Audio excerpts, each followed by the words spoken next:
أعوذ بالله من الشيطان الرجيم بسم الله الرحمن الرحيم.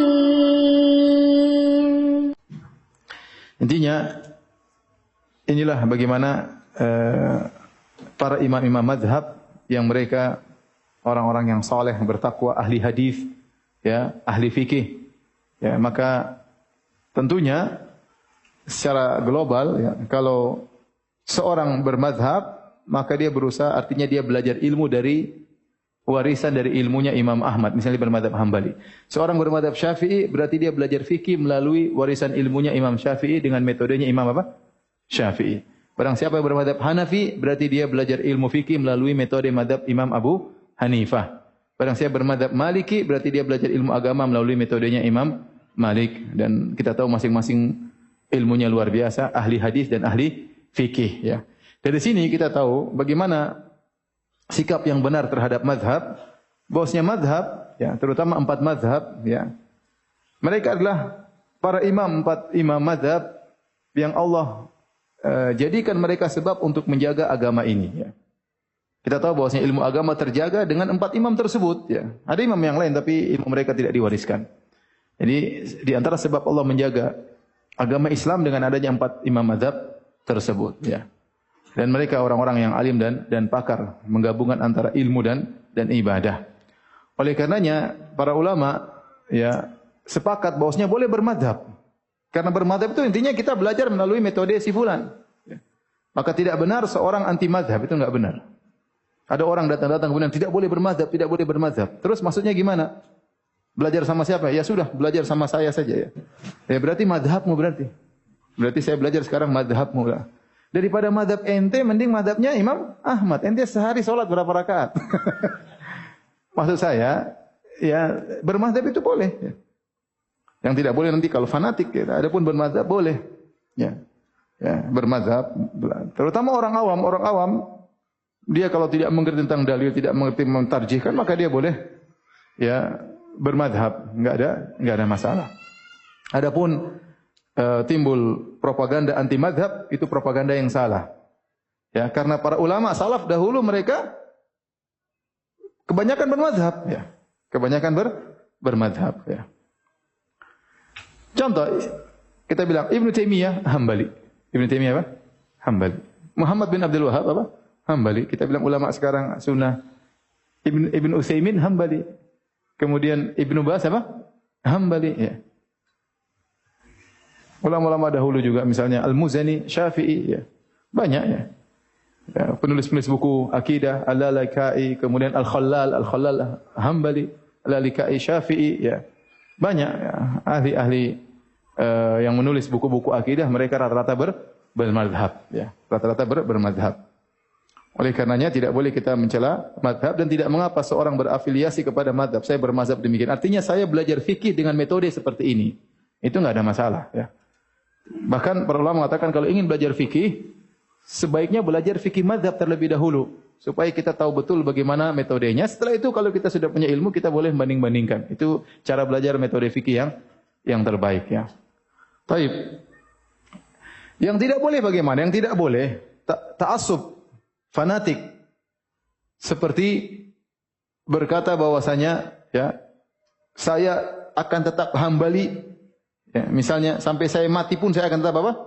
Hambali. Saya tidak mau berubah sama sekali ke mazhab yang lain misalnya. Ini tentu berlebih-lebihan, ya.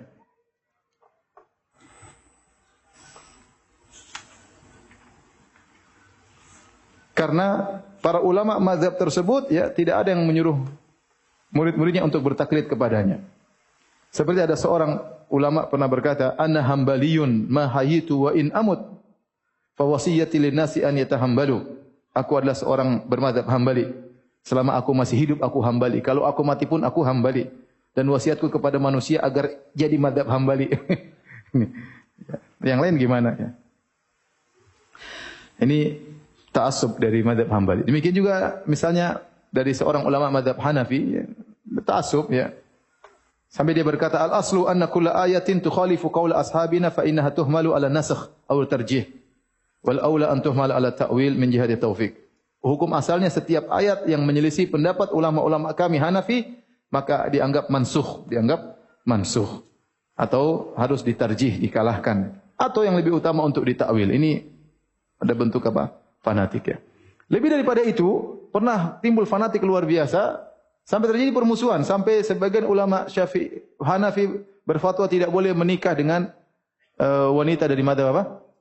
Syafi'i, atau tidak boleh menikah dengan lelaki dari mazhab Syafi'i. Sebagian ulama Hanafi berfatwa seorang perempuan Hanafi tidak boleh menikah dengan lelaki Syafi'i, tidak boleh. Tapi kalau sebaliknya boleh. Lelaki Hanafi boleh nikah sama wanita apa? Syafi'i, karena dikiaskan dengan ahlul kitab. Artinya, ini fanatik berlebihan sampai ribut. Intinya fanatik tidak benar. Contoh di antara bentuk fanatik mengatakan kita harus bermadhab dan tidak boleh keluar dari madhab tersebut. Ini juga tidak boleh. Kalau ente sudah Syafi'i, enggak boleh keluar dari Syafi'i. Semua gerakan ente dari A sampai Z harus bermadhab apa? Syafi'i. Ini juga tidak ada dalilnya sama sekali ya. Karena lihat, para ulama madhab banyak. Kenapa ente harus ikatkan saya dengan Syafi'i? Imam Syafi'i rahimahullah ta'ala maksum seperti Nabi? Tidak. Imam Syafi'i saja mengalami perubahan pendapat. Dia dulu punya qaulul qadim waktu di Baghdad, kemudian dia rubah menjadi qaulul jadid waktu beliau pergi ke Mesir. Dia saja berubah pendapat. Imam yang lain pun demikian. Imam Ahmad dalam satu masalah terkadang 5 riwayat. Kadang ngomong begini, kadang ngomong kadang dia berubah-ubah. Ya. Dan mereka semua berwasiat, la tuqalliduni wa la tuqallidu Malikan wa la Syafi'iyan. Jangan kau taklid kepada saya, jangan. Enggak usah jauh-jauh. Imam Syafi'i punya murid namanya Al-Muzani. Al-Muzani punya namanya kitab Mukhtasar Al-Muzani. Dalam kitab Mukhtasar Al-Muzani, Al-Muzani menyampaikan bahwasanya di antara wasiat Imam Syafi'i rahimahullahu taala yaitu tidak boleh bertaklid kepadanya ya. Oleh karenanya kata Al-Muzani dalam Mukhtasar Al-Muzani ma'a i'lamiyati nahyihi an taqlidihi wa taqlidi ghairihi. Dengan peringatan dari Imam Syafi'i untuk melarang bertaklid kepadanya dan bertaklid kepada selain Imam Syafi'i. Jadi semua ulama mazhab melarang untuk taklid dan melarang untuk mentaklid terhadap dirinya sendiri. Ya. Imam Malik pernah diminta untuk muwatta'nya dijadikan hukum di negeri di zaman dia. Dia bilang enggak. Muwatta'at katsira yang tulis buku hadis banyak, bukan cuma saya saja. Paham? Dia tidak mengatakan, oh iya silakan. Enggak. Abu Hanifah rahimahullah, kenapa meninggal dunia? Dia disuruh jadi mufti, enggak mau. Ya, enggak mau sampai disiksa oleh Ibnu Hubairah, dipukul, dicambuk 100 kali. Tidak mau. Setiap hari 10 kali cambukan, enggak mau jadi mufti. Artinya apa? Dia tidak mau orang taklid sama dia. Dia tahu dia mungkin salah, ya, maka tidak mau jadi mufti. Kemudian juga di zaman Abu Ja'far Al-Mansur disuruh juga jadi mufti, dia tidak mau, akhirnya dipenjara, meninggal di penjara. Itu Abu Hanifah rahimahullah ta'ala. Yang kalau bilang sama kita ini batu jadi emas, bisa jadi emas. Dengan dalilnya. Saking apa? Cerdasnya ya.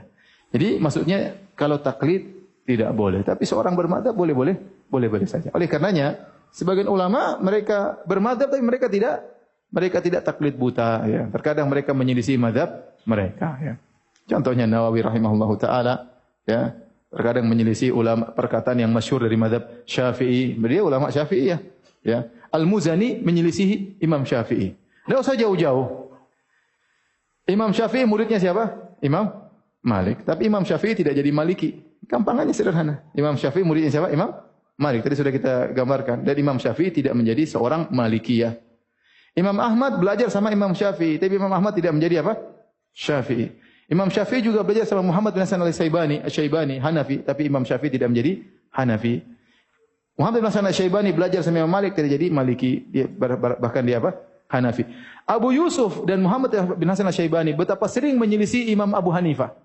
Bahkan dikatakan sepertiga madhab dua muridnya Abu Hanifah ini menyelisih Imam Abu Hanifah. Kenapa? Karena mereka tidak pernah mewajibkan untuk bermadhab. Ya, tapi madhab itu metode belajar. Ya, silahkan orang bermadhab. Ya, yang kita tidak suka ada orang anti madhab. Oh, enggak boleh bermadhab. Terus apa? Fikih apa? Fikih hadis. Fikih hadis maksudnya gimana? Ya. Ini ulama semua ngomong tidak pakai hadis. Mereka ini punya buku hadis. Ya. Mereka semua ahli hadis. Ente apa fikih hadis? Imam Ahmad hafal 1 juta hadis, bukan fikih hadis itu. Emang dia ngomong tidak pakai hadis. Ya. Imam Malik Muwatta itu ngomong fatwa tidak pakai hadis. Terus ente mau bikin fikih hadis bagaimana maksudnya? Ya.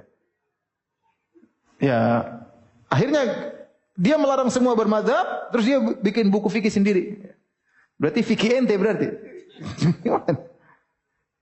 Ente bahasa Arab aja belum tentu beres, Quran belum tentu hafal ya. Kemudian ilmu Arab, bahasa Arab belum tentu pandai, usul fikih tidak pernah tamat ya. Terus mau ngajak orang memerangi madhab dan harus ikut Anda, ya kita harus tahu diri. Ini para ulama yang sudah jelaskan tadi bukan orang sembarangan.